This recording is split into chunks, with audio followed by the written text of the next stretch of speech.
Serenity Valley Stories invites you into the shadows. Like and subscribe for more tales that will haunt your nights. And now our feature presentation, Echoes Beneath the Lake. I never believed in the supernatural. Ghosts, spirits, urban legends, those were just stories people told to scare each other, especially in places like Utah, where folklore seemed to seep from every shadowy canyon and lonely desert plain. But after what happened that night, I can't shake the feeling that some stories are rooted in truth, as elusive and terrifying as it may be. It was a late summer evening when Emily and I decided to take a trip to Bear Lake. We were both in need of a break, her from the stress of work, me from the recent breakup that had left me raw and hollow. Emily suggested a camping trip, just the two of us, to reconnect with nature and clear our heads. Bear Lake, with its crystalline waters and rugged beauty, seemed like the perfect destination. We set up our tent near the shore, close enough to hear the gentle lapping of the water against the rocks. The sky was a deep indigo, dotted with stars, and the air was cool with a hint of autumn. The lake was serene, reflecting the moonlight in a way that made it seem otherworldly, almost too perfect. After dinner, we sat by the fire, talking about everything and nothing. Emily was always the more adventurous of the two of us, and she soon suggested we take a nighttime swim. The idea of diving into the cold, dark water didn't appeal to me, but her enthusiasm was infectious. We grabbed our flashlights and headed to the water's edge, the beams of light dancing across the surface of the lake. The water was colder than I expected, sending a shiver up my spine as I waded in. Emily, of course, was already waist-deep, splashing around and laughing. Her voice echoed across the lake, mingling with the night sounds of crickets and distant owls. For a while, everything was perfect.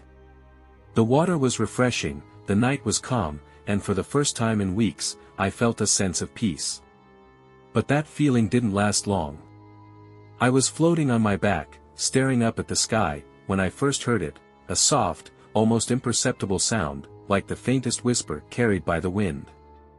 I thought it was just the rustling of the trees or maybe an animal moving through the underbrush. But then I heard it again, clearer this time. It was a cry, high-pitched and mournful, like a baby wailing in the distance. "Emily, did you hear that?" I asked, treading water as I turned to face her. She was a few feet away, her back to me, and didn't seem to hear me. The crying grew louder, more insistent, and I felt a chill that had nothing to do with the temperature of the water. I swam closer to Emily, reaching out to touch her shoulder, but before I could, she suddenly turned around. Her face was pale, her eyes wide with fear. "Do you hear that?" she whispered, her voice trembling. I nodded, my heart pounding in my chest. The crying was louder now, unmistakable, and it was coming from the water. It echoed all around us, bouncing off the surface of the lake like a twisted lullaby. "We need to get out," Emily said, her voice barely audible over the sound of the crying. We both started swimming towards the shore, but it felt like the lake had turned against us. The water, once calm and inviting, now seemed to pull at us, dragging us down. My limbs felt heavy, and I could see the panic in Emily's eyes as she struggled to keep her head above water. The crying grew louder, more desperate, and I realized with a sickening dread that it was coming from beneath us. I glanced down, but the water was too dark to see anything. Still, I could feel something below, something cold and malevolent. "Emily, hurry!" I screamed, kicking harder against the pull of the water. We were almost at the shore when I felt it, something cold and slimy brushing against my leg. I gasped, the sudden shock causing me to lose my rhythm. I struggled to regain my composure, but the crying was deafening now, surrounding us, filling my head with a terrifying sense of doom.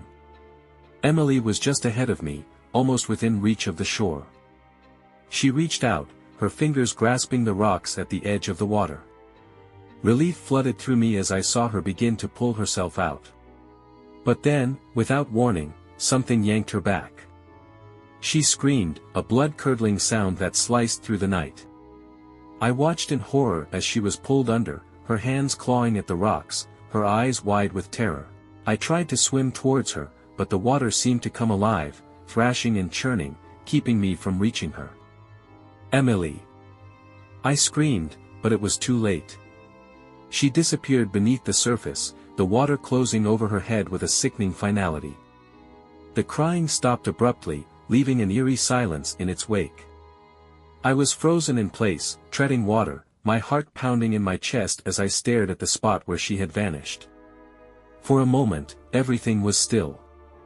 Then the water began to bubble, and I saw something rising from the depths. It was small at first, just a shadow, but it grew larger, more defined. I caught a glimpse of pale skin, long dark hair, and eyes that gleamed with a malevolent hunger. It was a child, but not like any child I had ever seen. Its eyes were black, its mouth twisted into a cruel smile, and its hands were clawed, reaching out towards me. I screamed and turned, kicking frantically towards the shore. The water was fighting me, pulling at me, but I pushed through, driven by sheer terror. I stumbled out of the lake, collapsing onto the rocks, gasping for breath. I turned back, expecting to see the creature following me, but the surface of the lake was calm once more, as if nothing had happened. There was no sign of Emily, no sign of the child, just the moonlit water reflecting the night sky. I crawled up the shore, my body trembling uncontrollably. My mind was a whirlwind of fear and disbelief. Emily was gone. One moment she was there, laughing and alive, and the next, she was gone, taken by something I couldn't even comprehend. I don't remember how long I lay there, too scared to move, too shocked to cry. Eventually, I forced myself to stand, my legs unsteady beneath me. I knew I had to find help, but the campsite felt a million miles away. The forest around me was dark and foreboding, every shadow hiding some unseen horror. I don't know how I made it back to the tent. My body was running on autopilot, my mind numb with shock. When I finally reached it, I collapsed inside, pulling the sleeping bag around me like a protective cocoon. I didn't sleep that night. I couldn't. Every time I closed my eyes, I saw Emily's face, twisted in terror, disappearing beneath the water. It wasn't until dawn that I dared to leave the tent. The lake looked so peaceful in the early morning light, but I knew better. It was a facade, hiding the horrors that lurked beneath. I packed up our things in a daze, my mind barely registering what I was doing. I didn't go to the authorities. I didn't think they would believe me, and I couldn't bring myself to relive what had happened. Instead, I drove to the nearest town, hoping to find some semblance of safety, some way to make sense of the nightmare I had just lived through. It was there, in a small diner on the edge of town, that I met her. She was an older woman, her face lined with age, her eyes sharp and knowing. She must have seen the state I was in because she approached me without hesitation. "You've seen them, haven't you?" she asked, her voice soft but filled with a gravity that made my heart skip a beat. "Seen what?" I asked, though I already knew. "The water babies," she said, her expression serious. "They're old spirits, tied to the land and the water. They take the form of children, crying for help, but they're anything but innocent." I felt a cold dread settle in my stomach. "What do they want?" "To drag you down, to feed on your fear," she replied. "They're drawn to those who are vulnerable, those who are hurting. They lure you in with their cries, and once they have you, they don't let go." I shuddered, Emily's final scream echoing in my mind. "Why didn't they take me?" The woman regarded me with a sad, knowing look. "You escaped, but you're not free. They leave their mark on those they touch. You'll carry this with you, the fear, the memories. They'll haunt you, just as they've haunted others before you." I wanted to scream, to tell her she was wrong, that I would forget, that I would move on. But deep down, I knew she was right.